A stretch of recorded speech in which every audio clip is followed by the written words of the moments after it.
Hello friends, welcome back to కొత్త రుచులు. ఈరోజు మన వీడియోలో సరికొత్తగా ఒక మంచి స్వీట్ని తయారు చేసుకుందాం. 10 నిమిషాల్లో తయారు చేసుకోవచ్చు. సాఫ్ట్గా జ్యూసీగా భలే రుచిగా ఉంటుంది.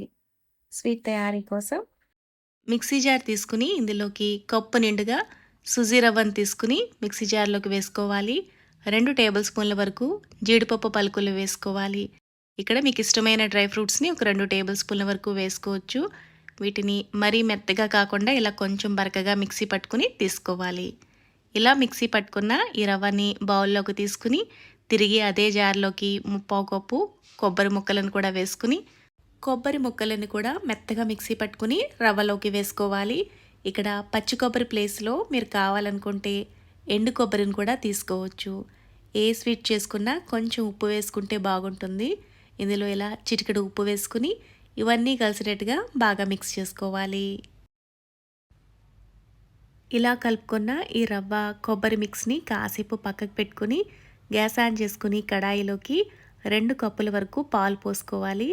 ఏ కప్పుతో అయితే రవ్వని కొలిచి తీసుకున్నామో అదే కప్పుతో 2 కప్పుల వరకు పాలు పోసుకోవాలి. ఈ స్వీట్లోకి చిక్కటి పాలను వేసుకుంటే స్వీట్ టేస్ట్ కూడా చాలా బాగుంటుంది.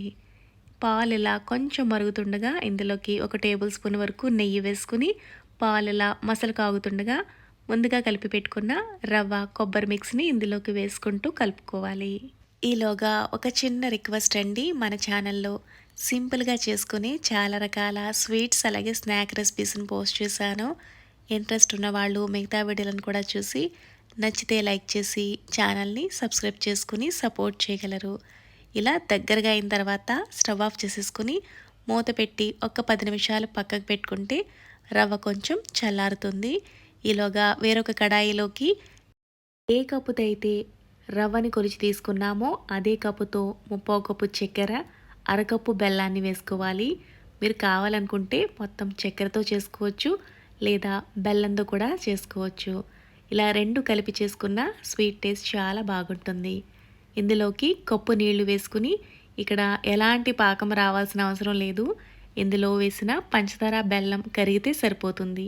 పంచదార అంతా ఇలా పూర్తిగా కరిగిన తర్వాత ఇందులో కొద్దిగా యాలకుల పొడి వేసుకుని మూత పెట్టేసి కాసేపు పక్కకు పెట్టుకోవాలి. ఈలోగా పాలల్లో ఉడికించుకున్న రవ్వ కూడా ఇలా కొంచెం చల్లారింది.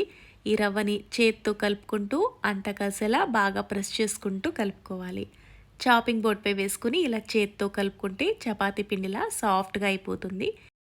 పిండిని ఇలా సాఫ్ట్గా అయ్యే వరకు కలుపుకున్న తర్వాత ఇందులోంచి కొద్దిగా పిండిని తీసుకుంటూ మీకు కావాల్సిన షేప్లో అయితే వీటిని తయారు చేసుకోవచ్చు. నేనైతే ఇలా ఈ షేప్లో తయారు చేసుకుంటున్నాను. ఇలా మొత్తం అన్నిటిని తయారు చేసుకుని తీసుకోవాలి. ఆయిల్ హీట్ అయిన తర్వాత వీటిని ఒక్కొక్కటిగా వేసుకోవాలి. వేసుకున్న వెంటనే కదుపుకోకుండా ఇవి కొంచెం సెట్ అయిన తర్వాత గరిటతో కలుపుకుంటూ వీటిని ఫ్రై చేసుకోవాలి. ఇవి మంచి గోల్డెన్ కలర్లోకి వేగిన తర్వాత తీసేసుకొని ముందుగా రెడీ చేసి పెట్టుకున్న సిరప్లోకి వీటిని వేసుకోవాలి. పాకంలోకి వీటినన్నిటిని వేసుకున్న తర్వాత ఒకసారి అంతా కలిసేలా ఇలా బాగా మిక్స్ చేసుకుని 1-2 నిమిషాల పాటు ఉడికించుకోవాలి. ఇలా ఉడికించుకోవడం వల్ల ఇవి పాకాన్ని బాగా పీల్చుకుంటాయి. మరి ఎక్కువసేపు కూడా ఉడికించుకోకర్లేదు. 1-2 నిమిషాల పాటు ఉడికించుకుని స్టవ్ ఆఫ్ చేసేసి మూత పెట్టి ఒక 10 నిమిషాలు పక్కన పెట్టుకుంటే కాస్త చల్లారుతాయి. ఇలా చల్లారిన తర్వాత మీకు చూపిస్తున్నాను. ఇవి చాలా సాఫ్ట్గా జ్యూసీగా చాలా రుచిగా ఉంటాయి. మీరు కూడా ఒకసారి ట్రై చేసి మీకు ఎలా అనిపించాయో కామెంట్ చేయండి. Thanks for watching.